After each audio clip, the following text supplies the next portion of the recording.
ये देश में एक तरीके से अघोषित आपातकाल लगा हुआ है, ऐसा हम कह सकते हैं। ये बात इसलिए क्योंकि जो 2020 में 19-20 में किसानों का आंदोलन हुआ था, उनसे माफ़ी मांगकर, बाकायदा माफ़ी मांगकर उनसे कहा गया था कि आपकी सभी मांगों को हम जो 3 कानून बनाए हैं उसको वापस लेने के बाद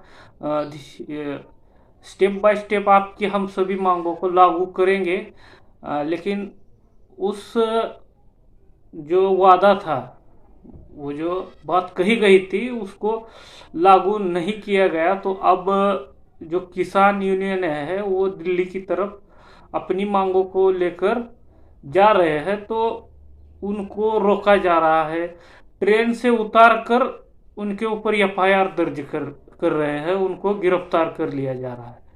और अभी की खबर यह है कि आज दिल्ली मतलब दिल्ली से सटे हुए बॉर्डरों पर जितने किसान जमा हो रहे हैं, जो जहाँ से भी आ रहे हैं, चाहे मध्य प्रदेश से आ रहे हैं, हरियाणा से आ रहे हैं, पंजाब से आ रहे हैं, तो उनको पूरी तरीके से रोकने की कोशिश, भरसक कोशिश की जा रही है। हरियाणा में तो यहाँ तक कहा जा रहा है कि गांव गांव में जाकर पुलिस किसानों को अगर इस आंदोलन में शामिल होते हैं तो उनके वाहन जो ट्रैक्टर ये जब्त कर लिया जाएगा, उनको पासपोर्ट नहीं बनाया जाएगा, इस तरीके से उनको धमकियां दी जा रही है।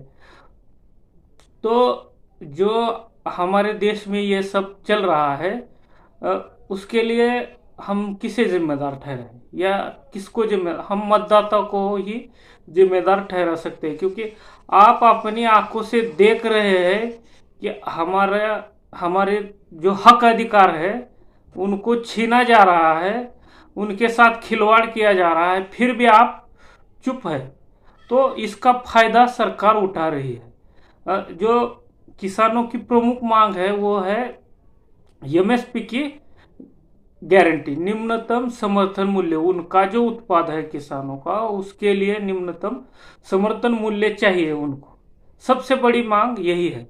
तो जो सरकार, मतलब जो अभी जो फिलहाल की भाजपा की सरकार है, वो कहती है कि हम किसान सम्मान निधि पर इतने करोड़ों खर्च कर रहे हैं।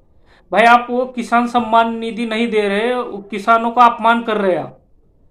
वो आपके 1000-2000 पे आशा पे नहीं बैठा है, उसको नहीं ले चाहिए।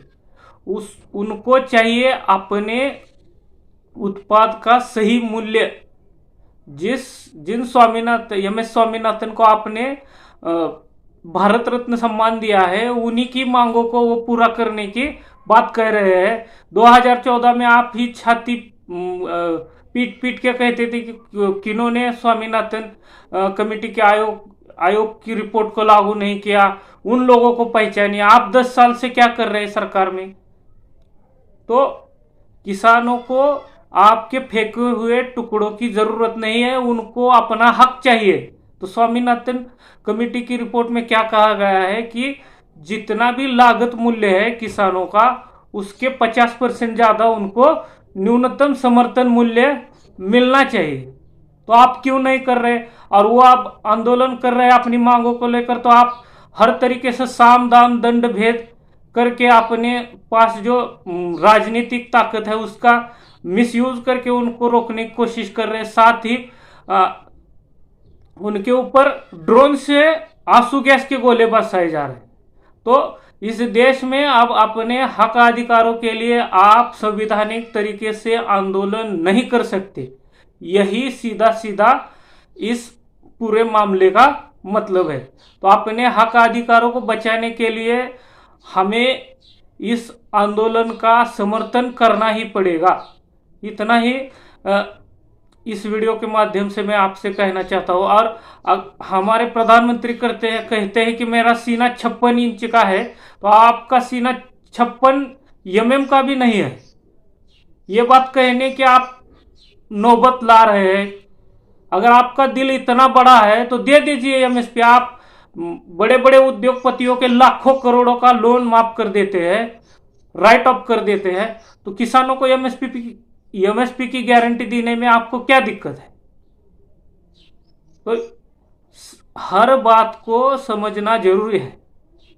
अगर वो कुछ मांग कर रहे हैं, आप सीधा जाके किसानों से बात क्यों नहीं करते? उनके ऊपर आंसू गैस के गोले बरसाओ, गिरफ्तार करो, किसी का अकाउंट बंद कर दो, हैक कर दो, उसको मॉनिटर करो। ये सब चीजें लोकतंत्र में नहीं होती है। अगर होती है तो वो लोकतंत्र नहीं, ये तानाशाही है।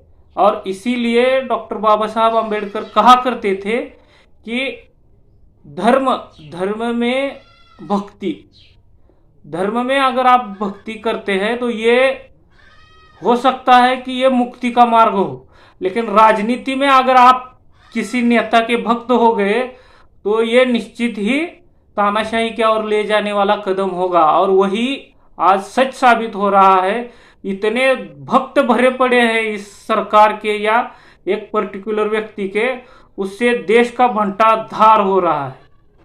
तो जो महान लोग हैं वो आगे क्या होने वाला है इसका उनको वो अपनी दूरदृष्टि से पहचान जाते हैं। तो इसीलिए उन्होंने अपने भाषण जो 25 नवंबर 1949 को संविधान सभा में दिया था, तो उसी का ये अंश है, उसी का एक स्टेटमेंट है जो उन्होंने कहा था ये भक्ति के बारे में। तो अब आप ही सही गलत को समझिए, इतना ही कह सकते हैं। धन्यवाद।